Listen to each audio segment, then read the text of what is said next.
Құрметті тыңдарман, сіз қазақ жазушыларының туындыларынан құралған жинақты аштыңыз.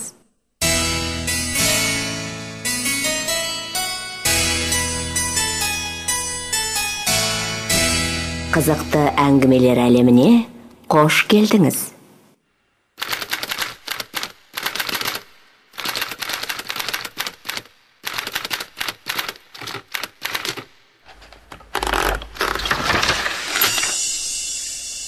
Шұғаның белгісі.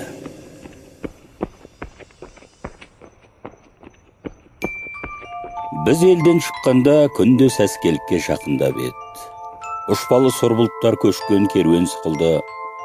Тіркесіп оңтүстікке қарай жылжып ұшып, күннің көзі біртіндеп ашыққа шығып, жылы шырай нұрын шаша бастады. Әйткенмен солдан соққан салқын жел, өзінің өткірлігімен жұқа киімнен ызғарын өткізіп, тоңдырып, сентябрь айының жеткендігін жолаушыға еріксіз ойлатарлық еді. Біз екеу едік. Менің астымда жортақтау тапал торат жүргіштеу, ер тоқым мескілеу. Байлардың малға мінетін ер тоқымы, үстімде қонған үйімнен сұрап киген шидем күпі. Қолтығымдағы жыртығынан жел өтіп мазамды алыңқырап келеді. Жолдасым 30-40-тардың шамасындағы жер ортасы адам. Сиректеу сақал, мұрты бар, қара бұжыр күлімсіреп дөңгеленіп тұрған қара көзді, пішініне қарағанда бір түрлі сөйлемпаз адам секілді. Астында қойшылар мінген қарагер бесті, үсті-үстіне ұрып отырмаса, кейін қалып қала береді. Жел артымыздан ет, ауылдан 10-15 шақырым шықтық. Жаздай жайлап, елдің шаңын шығарып тастаған жайлауын қақ жарып, құбылаға бет алып келе жатырмыз. Жанды қарға жоқ. Бірен саран шалшық сулардың басында ұйлығып отырған топ-топ қаздарды көресің. Елдің жұртында жер ошақтың араларындағы сүйек саяқтарды, елдің сыртындағы ескі апандардың маңайына тасталған бірен саран өлімтікке 10-15 жиналып, қарағұс, қарға, өгіз шағалылары той-тойлап жатыр.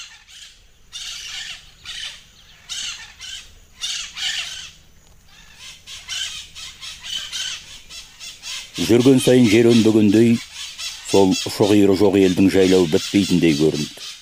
Бір белеске шықсаң, алдымда екінші белес. Мен шықтым. Манағдай емес, атқа жортқан соң денем жылынып, ептеп маңдайымнан терде шығайын деді. Жолдасымның басында желпен, елден шығарда бауын мықтап байлап алған, шабан қаракер үсті-үстіне ұрғызған соң о да бусанайын деді білем, желпенін шешіп алып беліне байлады. Милығына түскен бөркін жоғарырақ көтеріп қойып, қарагерді бір тебініп шаужайлап жіберіп, маған қатарласып, «Тым беріп бұрыла бермеңіз, күн батысқа таман жүрейік» деді. «Сіз кейін қалған соң мен алдыңызды орағыта берем. Ой, жаман датқыр мынау бір ит екен, тіпті жүрмейді» деп, қамшымен салып жіберді. Менімен қатарласып алған соң, қарагердегі ашуы біткен тәрізденіп, азырақ жадыраңқырап қарады. «Мынау алдымыздағы үлкен көл қамсақты ғой, осының сол жағын ала жүріп, мынау шаңырқай көрінген обаның белесінен тура ассақ, алдымыздан бір кішкене сүрлеу келеді. Сол сүрлеумен барып, шұғаның белгісінен қара жолды қиып аламыз» деді. Әңгіме азырақ ой бөлейін деді. Аттың жортысында шайқалып ауырып келе жатқан іште ұмытылғандай болды. Жол қысқарту үшін жолдасыммен сөйлесуді мен өзім де тілеп келе жатыр едім. Бірақ бұрын сырлас адам болмаған соң, әңгімеге қандай жайының барын анық біле алмай сөз ашпап едім. Және менің бір әдетім, жолда келе жатқанда өзім сөйлегеннен де біреуді сөйлетіп тыңдауды артық көруші едім. Жолдасым жол әңгімесін бітірсе, тағы да бар деген кісі тәрізді сөз сөйлеуге ыңғайланып тұрды. Мен әңгімені неден бастарымды білмедім. Жол жайын айтып өткен шұғаның белгісі дегені бар еді. Одан пәлендей сөз туады деп, дәмеленбесем де бастауға себеп болсын деп ойлап, «Шұғаның белгісі дегеніңіз не нәрсе, тау ма?» дедім.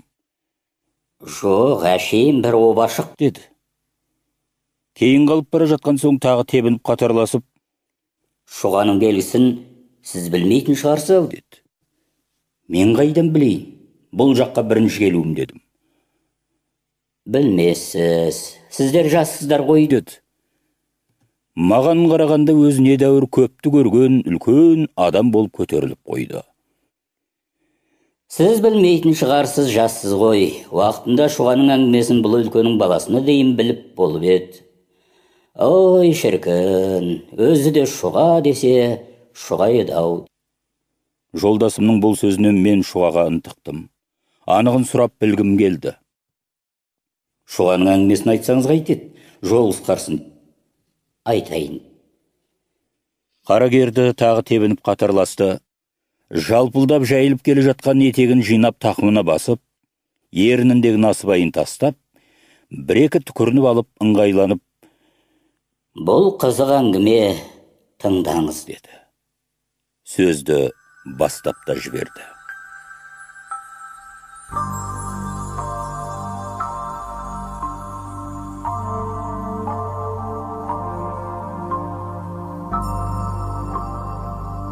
Бүгінгі шыққан ауылыңызды Ерекең ауыл дейді. Содан ары қарай өзеннің бойы жалпағынан ен. Бір атаның баласы 150-200 үйлер бар. Қыс-қыстаулары басқа болғанмен жаз көбіне бірігіп отырады. Мынау алдымызда көрінген Қамысақты дейтін көліміз. Осының маңайы жыбырлаған шұқырынды томар. Августтан бастап осының басы елмен болады. Әр томарға 4-5 үйден қонып бөлек-бөлек отырғандар. Ой, Дариға-ай, талай қызықтар өтті ғой. Бала күнімізден көрінген төбенің басында талай асық ойнап едік. Ол да бір дәурен. Иә, бұл ауылдың күзге қарай қонатын жері, жазғы тұрға августқа дейін отыратын жайлауымыз. Бұл көлді Шұғаның белгісі атанды. Бұрын тарғыл өгіз сойған деуші едік. Үлкен көл, маңайы толған шорқанды су, ол уақытта жердің берекесі қандай. Өзіміздің ел қаншама, оның үстіне ту сұрдан келіп жаппастарда қонады. Кейін кезде ғана жаппас келуін қойды ғой. Біздің Беркінбай дейтін жақын ағаларымыз болады. Бұрын бай еді. Болыстыққа таласамын деумен ақ малын құртып алды. Осы оны кедей. Сол Беркінбайдың әкесінің нағашысы Жаппас Есімбек дейтін болды. Өзі бай еді, Жаппастың алды деуге боларлық. Беркінбайға арқа сүйеп, Есімбек сол өгіз сойғаның ең шұрайлы жеріне қонушы еді. Өзі де жомарт, қонақпаз еді. Елге жағымды болып тұрды. Малмен басы бірдей, Құдай тілегін берген бір адам. Ортан қолдай 4 ұлы болды, шетінен қасқыр. Сол 4 ұлдың ортасында бұлаңдап өскен Шұға дейтін қызы болды. Шұға десе, Шұға.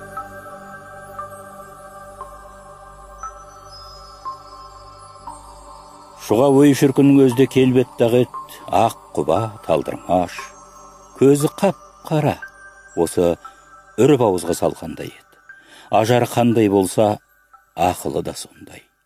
Жеңілдік дегеннің не екенін білген бал емес, сөйлеген сөзі, жүрген жүрісі қандай. Бір түрлі паң еді-ау шіркін. Бұл күнде ондай қыз қайда, ажары тәуірлеу біреу болса, соны көтере алмайтынын да білмейсің. Ешкіге құсап, шошаңдап жүргені. Заман бұзылған ғой, я. Осы күнгілердің бір тапқаны қызды оқыту керек дейді. Сол Шұғалар қатты зорға танушы еді. Сонда да осы күнгінің оққан 10 қызына бергісіз еді. Айнала айтқанда, Құдай сана берсін десе іші. Ол кезде менің 20-ға жаңа келген кезім, Есімбектің үйіне араласып жүрдім. Менің бір Базарбай дейтін інім, сол Есімбектің қойын бақты. Өзі бала күнде ептақ ет, былтыр қайтты. Сол баланың арқасында ерте барам, кеш қайтам. Жаз көбіне сонда болушы едім. Шұғаның сонда 16-дағы кез шығар дейім. Елдің боз балалары ертеңді кеш қылжақтап сол ауылдан шықпайды. Ептеп сөз салдыратындар да болады. Боз балалардың қатын таситын менің інім Шұға біреуіне жауап қайырмайды. Боз балалар кейіп, байдың қызы болған соң, ірленгені ғой, тәкаппар десуші еді. Менімен құрдас, біздің ауылда Кәрім деген бар. Сол уақытта да өзі есер соқтау еді. Біз мазақ қыла береміз. Шұғаға қылжақтайтынның біреуі сол. Бір күні бір жазған хаты менің қолыма түсті. Өлең жазған болды. Немені тәйірі соның өлеңі. Қаладан алып келген боз белбеуім, болса да жаман жақсы өз белбеуім. Көп айдың көрмегелі жүзі болды, жүрмісің аман есен көз көргенім деп жазыпты. Боз балаға ермек керек, мазақ қылу үшін Шұғаның хаты қылып өлеңмен жазып, Кәрімге тапсырдық. Кәрім ашып оққанда төбесі көкке жеткендей болды. Біздің сонда Шұға болып жазған өлеңіміз: алаштан асып туған сымбаттымай, базардың пұлы жетпес қымбаттымай. Арманым бұл жалғанда болмас еді, күн болса қосатұғын саған құдай. Ой, алдай, қызық заман екен ау. Шұғаның әке шешесінің бір артық жері, 16-ға келгенше Шұғаны күйеуге бермейді. Осы күні байлар қызы шырылдап жерге түссімен біреудің малын алады ғой. Уақытында талай мырзалар айттырды. Бәріне де нәсіп болмады. Ат жетер жердегі бай балалары мүлде түңіліп болды. Есімбек қызының бағын байлады. Енді бұған тәуір күйеу кездеспейді деп, жұрт өсек қылып та жүрді. Ол әшейін бір сөз ғой, Құдайдың жазуынан артық не болмақ. Артынан естік. Есімбектің бермеуге мәнісі өзі жас кезінде Қали дейтін құрдасымен серт байласқан болса керек. Бірімізден ұл, бірімізден қыз туса, екеуміз құда болайық деп. Сол сертін күтеді екен ғой. Я. Қамсақтының басына түсіп азырақ кідіріп, ер тоқымымызды дұрыстап ерттеп, тағы да жүріп кеттік. Қарагерді бір-екі бауырлап алып, жолдасым тағы да сөзге кірісті.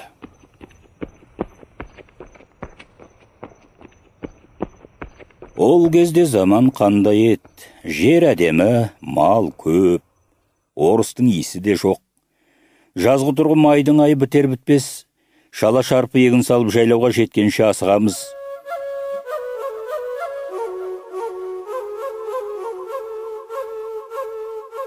Бір жылы майдың 20 күні жайлауға барып қондық. Жаңбыр көп, шөптің шығысы да жақсы еді. Бозбаланың басы құралған соң ертеңдіге шасыр салып ойнау, естертіміз жаппас. Есімбектікі қашан келеді, етке қашан тоямыз дейміз. Бір күні қыз ойнаққа барып таңата келіп жатсам, ұйықтап қалған екенмін, әжем оятады. Жаппас келіп қонып жатыр, Базарбаймен көрісіп қарағымды сүйіп келдім деді. Жалма жан тұра сала далаға шықсам, сәске түс болып күн ысый бастаған екен. Көлдің оң жақ беті жыбырлаған мал, қой, түйе, шоқиып жаппастың кішкене үйлері тұр. Көзімді ашып жұма мен де жөнелдім. Мен келсем, менен әлде қашан бұрын жұрт жиналып қалған екен, тоқты сойылып, қазан асылып, қайнап та жатыр. Есімбектің үлкен үйі лық толған адам. Қымыз ішіп, әйдай қызды болып жатыр екен, мен тек сарыладым. Бір отауда Шұға кездесті. Көрісіп амандасқанынан көзімді ала алмадым. Апырмай, адамзатта ондай сұлу болады екен ау. Аққудың көгілдіріндей осы әппақ. Үстінде шетін кестелеген ақ көйлек, омырауын неше түрлі ілгіштермен безеп тастаған қызыл пүліш камзол, басында үкі таққан түлкі бөркі. Өзі сұлу адамды мүлде одан жаман жандандырып, құбылдырып тұрды. Маған қарап Шұға күлді. Мезгілмен келіп көрістіңіз ау деді.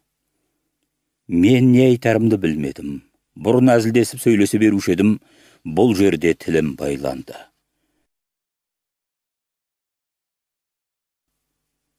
Артыма жалт қарасам, екі жігіт түсіп аттарын байлап жатыр екен, біреуі орысшалау киінген. Тани кеттім. Әбдірахман ғой дедім.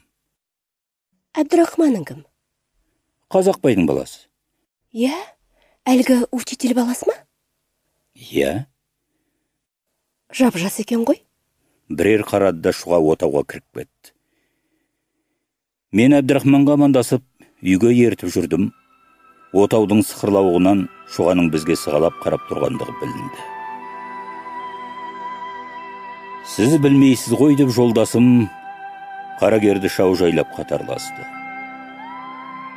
Сіз білмейсіз ғой, біз бен ағайын жасы менімен түйдей құрдас Әбдірахман деген болды. Жасында болыстың үйінде бұзау бағып өсіпті. Ол уақытта болыстың үйінде ауылнай учитель болатын.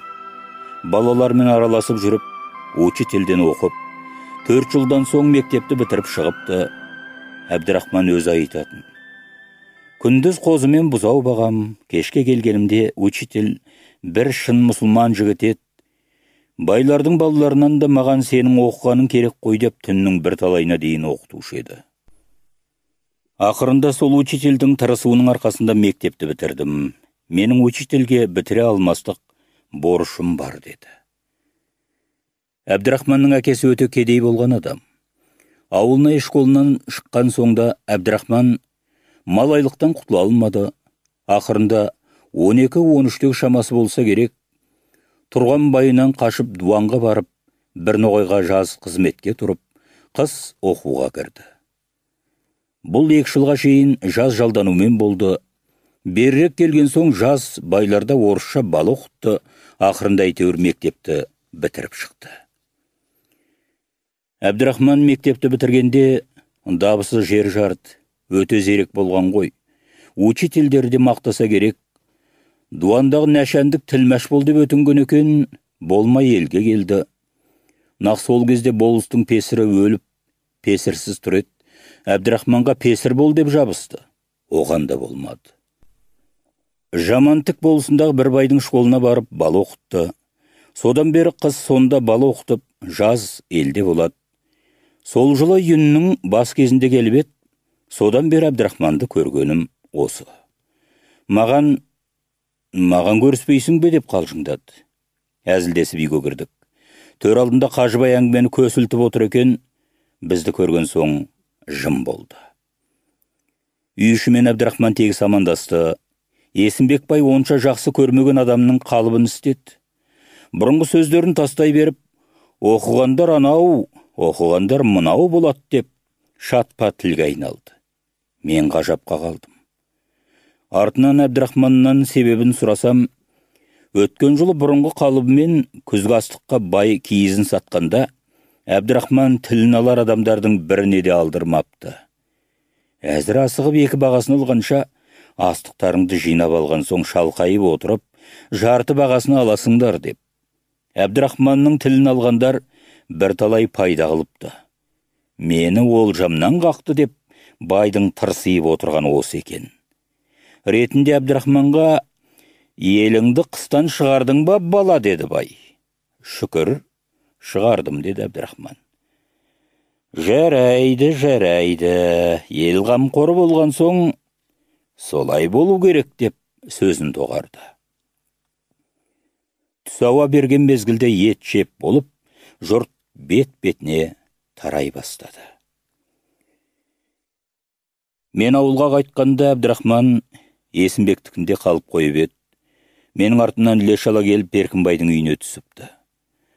Қымыз ішкен адам ұйықтап қалады екен. Екінділетінде далаға шықсам, ауылдың сыртындағы белесте ішінде Қажыбай ақсақал бар, бір талай адам сөйлесіп отыр екен. Мен де келдім.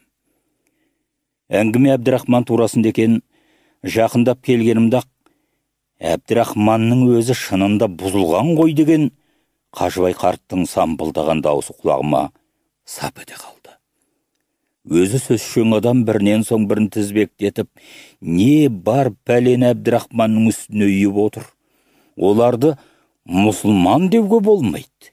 Айтатын ылғи Құдайға қарсылық сөз, молда мен қазіреттер мен ел бастаған басшылар мен қас. Құдайдың барлығына шәк қылады. Байға мал жиып беріп отырған Құдай емес, өзіміз дейді. Құдай сақтасын, шын болса осы әлгі қазақты шоқындыратындардан көп ақша алған дейді ғой. Нәшәндікке тілмәш болмай, болысқа песір болмай, бала оқытуда сол аздыру ретімен болса керек. Шалдың сөзін онша класспен тыңдай қойған адам көрінбейді.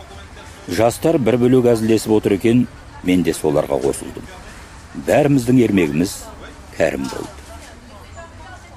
Биыл Есімбектікі Қарағұмды жайлап қалады деп еді, Кәрім үшін ақ келген шығар, деді бір жігіт. Сендер байқадыңдар ма? Кәрімді көрген соң, шұға бір түрлі құбылып кетті-ау, деді қу жігіт. Бұл екі арада қысты күні шұғаны сағынып жүргенде Кәрімнің шығарған өлеңі деп біреу өлең айтты. Мінгенім астымдағы күрең дөнен, қашады таудан түлкі сүмеңдеген, ойымда шұйықтасам барма менің, айырылып қалқам сенен жүрем деген. Жұрт ду күлді. Кәрім ашуланып кетіп қалды. Мен тұрып Беркінбайдың үйіне бардым. Әбдірахман шынтақтап домбыра тартып отыр екен. Жоғар шық деді. Әзілдесіп отырдық. Көп замай әңгіме Шұғаға көшті. Әбдірахманның ойын білу үшін мен Шұға қалай екен көрдің бе дедім. Әбдірахман күлімсіреді. Көрейін деп барып едім, көре алмадым деді. Иә, сен атыңды байлап жатқанда отаудың есігінің алдында тұрады ғой. Сыртынан көрген болама. Ауыз-бауыз сөйлеспеген соң. Ендеше бүгін Алтыбақан құрады. Ауыз-бауыз сөйлесеміз. Шын айтасың ба деп, Әбдірахман басын көтеріп алды. Есімбектің келіндерімен қалжыңдасып сұрағанымда, кешке Алтыбақан құрамыз десіп еді деп анығын айттым. Батыреке, барайық деді. Замандастың тілін кім алмайды, мен ертіп бармақ болдым.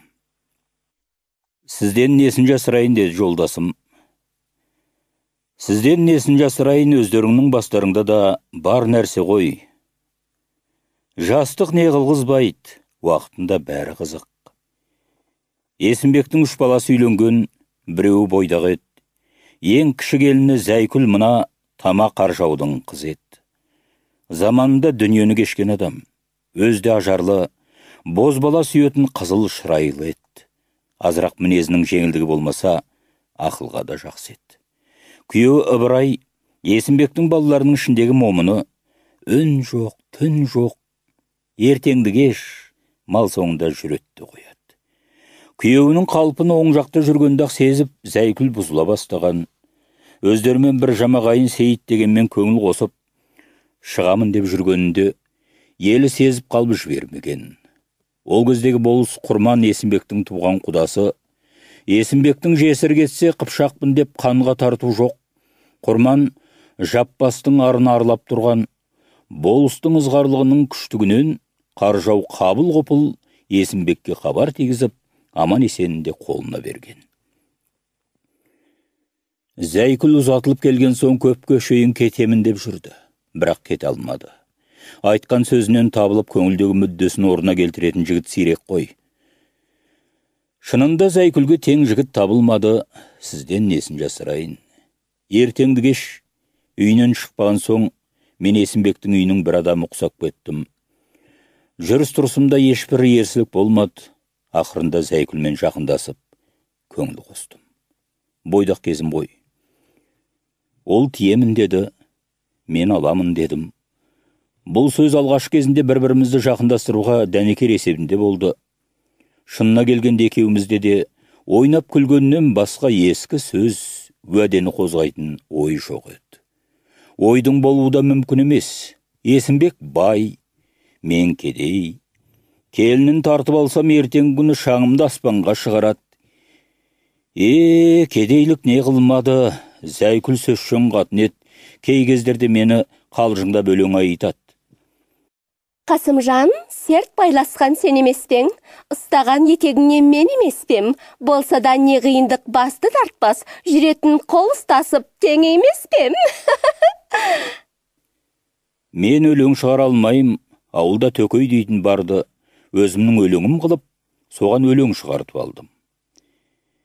Деген соң сұлу Зәйкүл, айтуға сымбатыңды жетпейді тіл, басымды тау мен тасқа ұрсам дағы ешбірі сіретінде келмей-ақ жүр.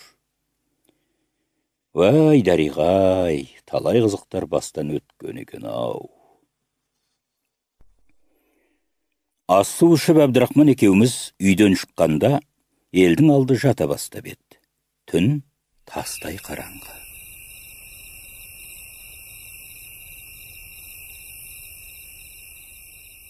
аяңдап келе жатырмыз. Есімбектің ауылының сырты ызың шу, қым қуыт.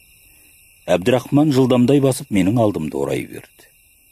Біртіндеп жақындаған сайын асыр салып ойнаған балалардың, әзілдесіп ойнап күлген қыз қатындардың дауыстары айқындала береді. Әлдегімнің арт жағымыздан сыңқылдап күлген дауыс естілгендей болды. Әбдірахманды иығынан тартып тоқтатып күтуге айналдық. Қараңдаған 2-3 адамның бойы көрінді. Қойшы қарағым, әуреленбеші. Біреу дауыстан қырап: Қалқажан, әу, менің бағанағы айтқаным бола ма? Қыз күлді. Жарар болады. Жақындап қалды. Дауыс таныс. Айнабайдың қызы.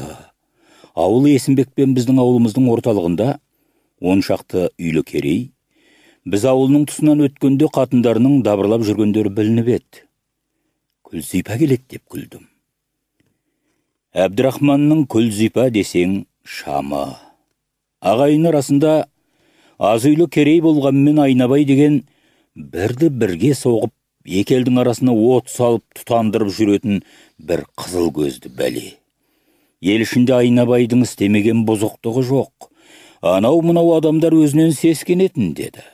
Қызы Күлзипа сонда 17 шамасында шығар дейм. Орта бойлы, қара сұрлау, тік қабақ, сұстаның құрап тұратын адам еді. Айнабай өзі кедей, уақытында күйеуге беріп, соңғы кезде шел бітіп тәуірленген соң айырғысы келетін. Ел ішінде көзге түсетін жігіт ол кезде Әбдірахман. Айнабай өзі ат арқасына мініп жүрген соң қызын тәуір жігітке бергісі келіп, Әбдірахманнан үміттенген. Әбдірахманның жайына қараймын ғой, азнаулақ мал берсе де үйлесер едік деп айтадымыз деген сөз қашып жүрді. Жеңіл ауыз қатындар Әбдірахман ауылына келсе, күйеу деп мазасын алады. Жалпы жұрт Күлзипаны Әбдірахман қайтсе де алады деп өздерінше сөзді біткенге есептейді. Сол жылы қыз Әбдірахманның әкесі шөп іздеп жүріп Айнабайдың үйіне келсе, Айнабайдың қатыны қос қазыны бұз бастан салып, етпен сыйлап, ақысыз пұлсыз бір шана шөп беріп жібереді. Айнабайдың қызының ері жеткендігіне және дәулетіне қызығып, Әбдірахманның әкесі құда болуға өте құмарланады, бірақ Әбдірахман ұнатпайды. Тіпті сүймеймін, сүймеген адамды неғып аламын дейді. Әбдірахманның бұл сырын заман құрбысынан басқа ешкім сезбейтін еді. Әлде қалай бір жерде кездесе қалса Күлзипа ұялып, қызарып, тәңірге жазатталады. Күлзипа екенін білген соң Әбдірахман жүруге ыңғайланса да, мен жібермедім. Қалжыңдасып барғанды жақсы көрдім. Дабырласып сөйлескен күйлерімен бізге төніп келді де бір келіншек: Үйбай көтек мал десек адам екен ғой? Одағайлап шеттей бастады. Маржан бикемісің, бергел дедім. Мұнысы кімей? Мені таниды ғой? Бар, кім екен? Әбдірахман жүре берді. Мен олардың жанына бардым. Анауың кім десті? Әбдірахман. Күйеу екен ғой, бізден неге қашты? Маржанбике күле сөйледі. Күлзипа тәлімсіп жеңгесінің құлағына сыбырлап, сыңқылдап күлісті. Аяңдай басып, Әбдірахманның артынан жеттік. Бізбен жұмысы жоқ, есі дерті алды бақанда. Амансыздар ма дегеннен басқа еш нәрсе айтпады. Күлзипа сызылып жеңгесінің артына таман жүріп отырды. Алды бақанға жақындадық. Сөйлеген сөз, ойнаған ойын, қараңдаған адам бәрі де анық көріне бастады. Нақ біздің келуімізді күткенде екі қыз арқанға асылып, ырғалып, ән салды. Шуға құдашаларың әнді бастады, деді Маржанбике. Нақ сол минутта шыққан ән шынында шуғадан басқаға лайық демес еді. Сондағы айтқан өлеңі әлі құлағымда. Не мұңдық бұл дүниеде қыздар мұңдық, атадан болып мұңдық неге тудық? Атадан мұңдық болып тумас едік, бұрынғы ата-баба жолын қудық. Жас кездегінің бәрі қызық қой, әсіресе сол Әбдірахманмен бірге ойында болған түн менің әлі күнге есімнен қалмайды. Бір түрлі көз алдында елестейді де тұрады. Біз келгенде ойын жаңа басталған екен, шуалар өлеңдерін тоқтатып, арқаннан түсті. Жай әзілмен көп уақыт оздырдық. Домбыра алдырып Әбдірахман ән салды. Бейшара жігіт еді ғой, ондай ойындарда бір түрлі ұстайтын арқасы бар еді. Өлеңді түйдектетіп үзбестен соқты. Жұрттың бәрі Әбдірахманның аузына қарады. Жатып қалған бірен-саран кемпірлер шапандарын жамылып келіп өлең тыңдасты. Ойын күлкінің қызығымен таң атқанын білмей қалдық. Жұрт біртіндеп ыдырай бастады. Маржанбике маған жақынданқырап сыбырлап: Қайтпайсыңдар ма? Жүр, Қалқажан. Күлзипаны ертіп қолда жөнелді. Уақыт yok балалар, Шұғаның жеңгесінен басқасының бәрі кетіп бітуге айналды. Шұға жай сөйлескені болмаса, Әбдірахманмен онша ежіл қожыл бола алмады. Мен Зәйкүлмен сөйлесіп, Әбдірахманның Шұғаға ынтықтығын айттым.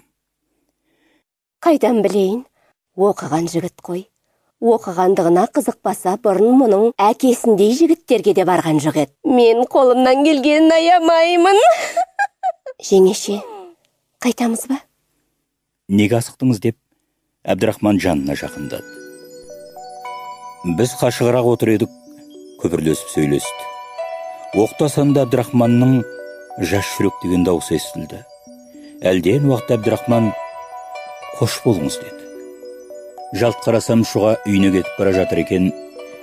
Тентек жанау, мені тастап бара жатырсың ба? Зәйкүл тұра жөнелді. Әбдірахман ойыннан көңілсіздеу болып қайтты. Шұғамен сөйлескен сөзін жай күйін айтып мұңайды. Осы менің кедейлігім ау, бай баласы болсам, Шұға сөзсіз қабыл алар еді деді. Әзілдесіп тұрып Әбдірахман көңілін білдірсе, Шұға түсінбегенге салыныпты. Салған жерден бола қоймайды деген мұныкі де тентектік қой. Қалтасынан бір бүктеулі қағазды алды да: мына хатты Шұғаға жазып отырмын. Менің ойым, Шұғамен көңіл қоссам, алып қашып кету еді. Болмаса, 1000 жылда Есімбек маған қызын бермейді де, және оған беретін менде мал да жоқ. Не жауап қайтаратын қайдан білейін деп күрсінді. Ажарында бір түрлі кейістік бар еді. Қатты ашып оқыды. Құдай берген өлеңді аясын ба, ұзыннан ұзақ жазған, сондағы Шұғаға жазған хаты. Сіз бір айсыз, нұрландырған аспанды, буландырған, уландырған жас жанды, біз бір ғарып, паналаған саяңда, жас жүректе мақты жара басталды. Кірді нұрың, отты жақты ішіме, көтерем деп сен алмаймын күшіме. Бірінші зар шақты тілден мұңданып, бұдан бұрын айтылмаған кісіге. Жас жүректің жалқынды деп тілегі, жарамдысын сізден қалап тіледі. Әзіріне үміт қаптың тауындай, жазмыш түрін жауап қайтса біледі. Минут, сағат, күндік айлық қол емес, тілейтінім, жүдейтінім ол емес.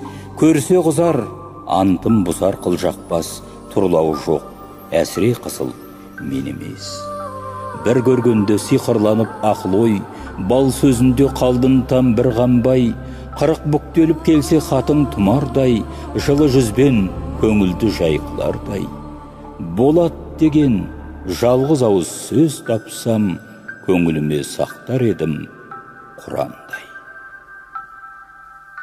Түсте қойдан келгенде, Базарбайды шақыртып алып хатты бердік. Шұға жауап жазса тоқтаусыз әкеліп жеткіз дедік. Әл есімде, біздің үйдің сыртында бір кішкене көгал барды. Ауылға келген қонақтың бәрі ат арқандап, шалғынын жапырып тастаған.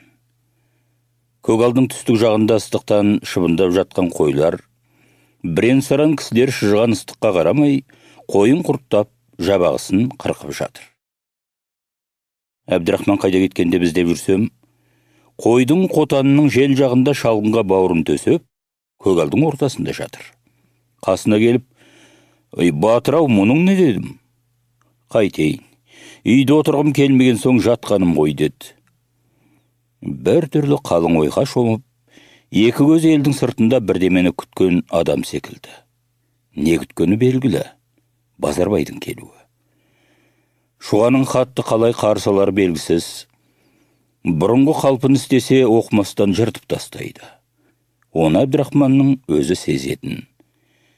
Хат жіберуге екі ойлы болған соң, мен демеп жібердім. Өйткені ойында оңаша сөйлескенімде, атаққа шыққан жігіт қой, хат жазып көрсін, онша теріске кетпес деп Зәйкүлдің айтқаны да барды. Жаңа бір сөздің ретінде, тентек жан осы жігітті аузынан тастамайды деп сездіріп еді. Әйел жайын әйел біледі ғой, әрі сырлас жеңгесі. Бір амалын табар деп мен Зәйкүлге сеніп едім. Әбдірахман көпке шейін үндемей жатты. Күн ыстық. Жұрттың бәрі көлеңкеде, мен сөз бастадым. Шұға қайтер екен. Қайдан білейін деді. Күрсінді. Үміт аралас уайым көз жанарында ойнап тұрды. Біз орнымыздан тұра бергенде Есімбектің ауыл жағынан жүгіре басып келе жатқан Базарбай көрінді. Әбдірахман бәйек тауып тұра алмады. Жақындаған сайын Базарбайдың бет ажарына қараймыз, арсалаңдап күліп жетіп, етігінің қонышынан бір жапырақ қағазы шығарып, Әбдірахманға берді. Қолы дірілдеп, Әбдірахман ашып оқыды. Құрматлы мырза, Әбдірахманға сәлем соңында айтармыз, хатыңызды алдық. Қазір пәлендей жауап бере алмаймыз, айыпқа бұйырмаңыз. Жазушы Шұға. Әбдірахман тұнжырап отыра кетті. Баладан ауызек сұрай бастадық. Үлкен үйінде отыр екен, жеңешем шақырады деп, далаға шығарып алып хатты ұстата беріп едім. Ой, қағыңғыр, мұның не деді? Оқсаң білесің деп едім, бетіме қарап жымиып күлді де ашып оқыды. Сосын қалтасына салып отауға барды. Мен қалмадым. Қағыңғыр кетсейші, жұрттың хатын тасып осы сен-ақ мазамды алдың ғой деп тағы күлімсіреді. Бұрын хат бергенімде ашуланып жыртып бір-екі күнге дейін маған қымыз бергізбей жүретін. Бұл жолы ондай ашу шақырмаған соң дәмеленіп, әпке, жауап жазып берсейші, ешкімге сездірместен апарып берейін деп жалындым. Кішкене отырды да, осы қағазды жазып берді, деді Базарбай. Хатында ашық жауап бермесе де, баланың айтуымен Шұғаның ыңғайын байқадым. Енді Шұға құтылмайды дедім. Әбдірахманның ажары кіріңкірейін деді.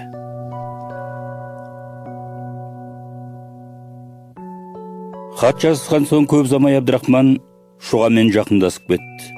Бірін-бір сүйгендігі сондай аз уақыт көрмесе, ынтық болып өлі жаздаушы еді. Екеуі де менен сырын жасырмайды. Есімбектікіне қымыз іше қыдырып барсам, Шұға жайраңдап қоя береді. Оңаша жер болса сұрайтыны Әбдірахман. Жолдасың қайда? Өне бойы бір елде жата беру оңай ма?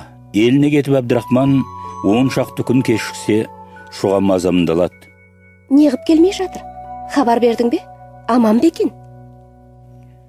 Әбдірахман мен Шұғаның арасындағы сүйіспендік бірден бірге жайылып бүкіл ел хабарланды. Жалпы жұрт пәлен демегенмен айнабай тыныш қалмады.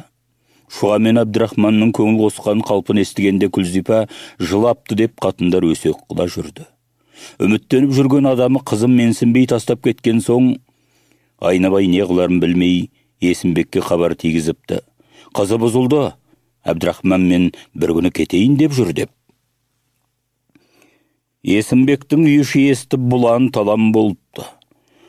Шұға не қыла қойсын, таздың ашуын тырнадан алып, Базарбайды айдап шығарып жібереді. Мені үйінің маңайына жуытпайды. Көптен көрші болған ел едік арамызға салқындық түсірме деп шалдар үгіттеп, Әбдірахманды жолынан тайдырмақ болады. Әбдірахман бәріне де Шұға айнымаса амал жоқ. Егер Шұға сөзінде тұратын болса, не қиындық болса да көрем. Алмай тынбаймын деумен болды. Орысша оқыған дінсіз неме, көптің сөзін аяқ асты қылды деп шалдар Есімбектің жағында болады.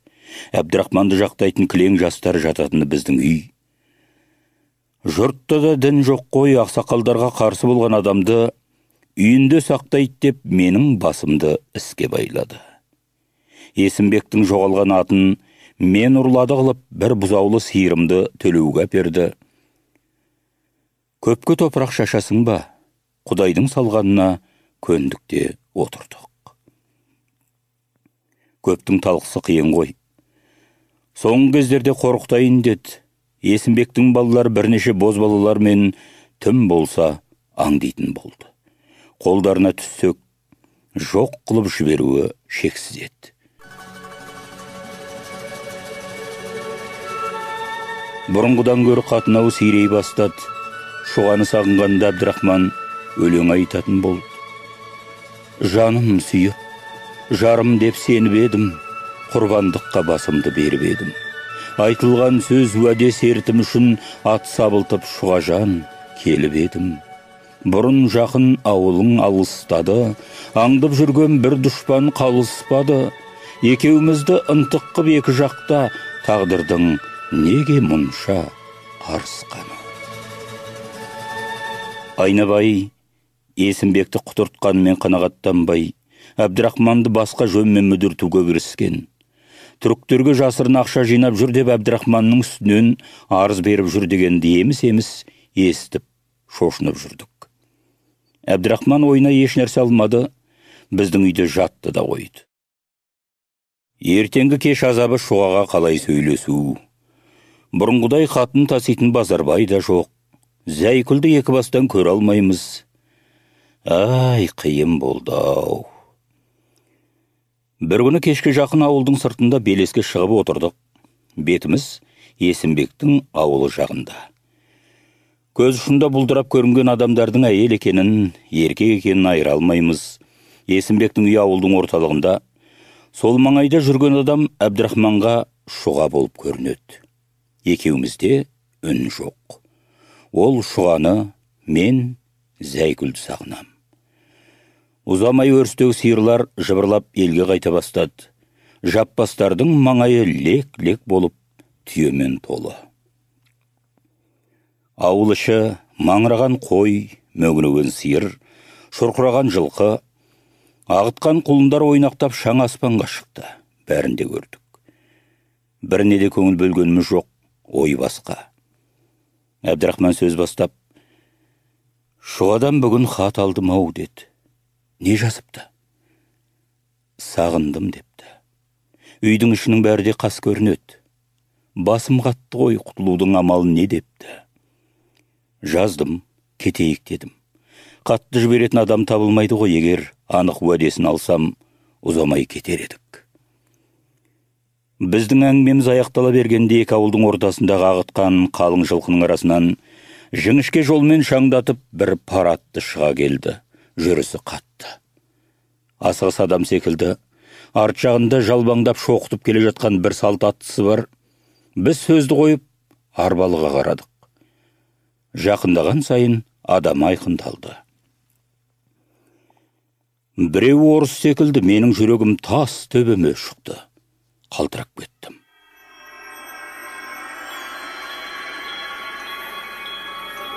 Далада отырғанша үйге барайық деп едім. Жоқтан қорқасың ау деп Әбдірахман күлді.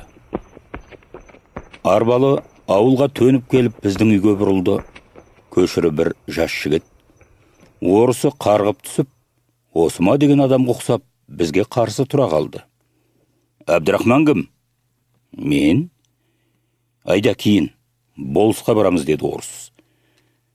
Стражник екен, мойнында қылышы, маңдайында жарқырауығы бар. Мені қайтесің деді. Мен білмеймін, пристав шақырады. Қарсыласар дәрмен жоқ, естен танып қалдық. Жалма-жан атты жектіріп, мен алып жүрмекші болдым. Ауылдың 80-дегі шалы 8-дегі баласына шейін жиылды. Бәрі де тамаша көрді. Ай, жұртта дін жоғау. Менің әжем Әбдірахман үшін ботадай боздап жылап жүргенде, айызы қанған адамша табалап, насаттанып тұрғандары болды. Есімді білген соң Әбдірахманға біраз жолдас болдым ғой. Құдай білет, қазақ баласына инедей қиянаты жоқ еді. Қадір білетін жұрт қайда. Күн бата ауылдан шықтық. Біздің де жеккеніміз парат. Делбені өзім ұстадым. Жол Есімбектің ауылының үстінен баса жүрет. Қатты шыққан қарқынымызбен келіп қалдық. Әбдірахманның екі көз алдында. Алдымызда 100 саржын шамасында Есімбектің үйі тұр, бірақ шуға көрінбейді. Шіркін-ай, сүйіспендікте қиын ғой. Жаңа жеккен ат басымен алысады. Енді кішкене жүрсек өтіп те кетеміз. Бірақ өткіміз келмейді. Аттың басын тежей берем. Кім білет, бұдан кетсе Әбдірахман шуғаны мәңгі көре алмас. Яки көрсе де біраз уақыт сағынуға тура келер деген ой елестейді. Бірімізге біріміз сөйлеспесек те біріміздің ойлағанымызды екіншіміз біліп келеміз. Бұрын түнде барғанда маңынан жүргізбейтін Есімбектің аю төбеттері үріп алдымыздан шықты. Есіктің алдында бір талай адам жағалай отыр, көздері бізде. Әңгімені соғып отыр. Кім білет, әлде бізді мазақ қылып отырма? Басына кимешек киген шұғаның үлкен жеңгесі қараша үйдің белдеуіне ботаны байлап, түйе сауып отыр. Үлкен үй мен отаудың арасында бәйбіше теңселіп жүр. Бәрі де маған қуанышты секілді көрінді. Біздің кетіп бара жатқанымызға таңырқаған ешкім жоқ секілді. Ұсталып айдалатынын әлде қашан бәрі де біліп қойған тәрізді. Бәрі де күліп жүр, бәрі де босып жүр. Бірақ шуға жоқ. Әбдірахман кенет айда деді. Ат тоқтауға айналған екен.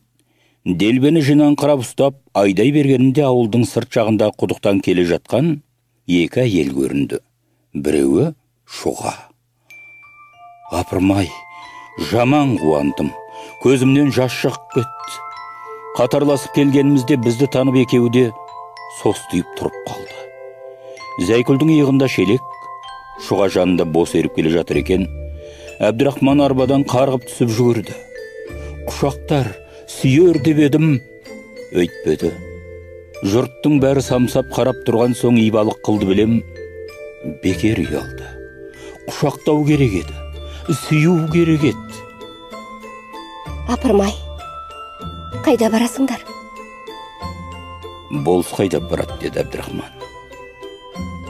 Шұғаның көзінен жас мөлдіреп қоя берді. Арбаның үстіндегі мен деріксіз жыладым. Зәйкүл шіркін қорқақтау еді. Жалтаң қарады да: Ойбай, тентек жанау жүр. Ауылдың адамдары жүгіріп келеді. Шелегін жерден көтеріп алды. Айырылмай амал жоқ екенін екеуі де сезді. Бірінің көзіне бірі қарап қатты да қалды. Арт жағымызда айқай, ұйқай, боқтау, жүгірген адамның аяғының дыбысы. Алдымызда біраз жер барып тоқтап, бізді күтіп стражник ойбай салып жатыр. Әбдірахман қош деді. Теңселіп келіп арбаға мінді. Көзінің жасы мөлдіреп ағып, бетін жуып кетті. Біз атты айдай бергенде қарлыққан дауыспен: Қош қалқам, қалқам, кемсеңдеп жылап отыра кетті. Әбдірахманды пристав дуанға алып кетті. Мен жылап қайттым. Жанымда шұғаға тапсыр деген қаты бар. Елге келгенімде 5-6 күн болса да ретін тауып бере алмадым. Біз елден кететін күні кешке жақын далада сөйлескенді шам көріп Есімбек шұғаны жаман сөгіпті. Ағаларда қатаңдық қылған білем, содан бері шұға жылауда. Тамақ пен жұмысы жоқ десіп жүрді. Бірер күннен соң шұға ауру екен, төсек тартып қалыпты дегенді естіттім. Ауыл арасы жақын болғанмен бұрынғыдай барып сөйлесетін күн жоқ. Жасырынып жүріп, Әбдірахманның хатын шұғаға зорға тапсырдым. Шұға шын ауруға айналған соң Есімбек жұмсайын деді. Бақсы балгер алдырып, ем қылдырып ет жазылмады. Науқасы күннен күнге үдеп, есін танып сандырақтауға айналған. Сандырақтағандағы айтатыны Әбдірахман болды. Бұлғаңдап өскен жалғыз қыз бұлай болған соң бәйбіше үй ішін үгіттеп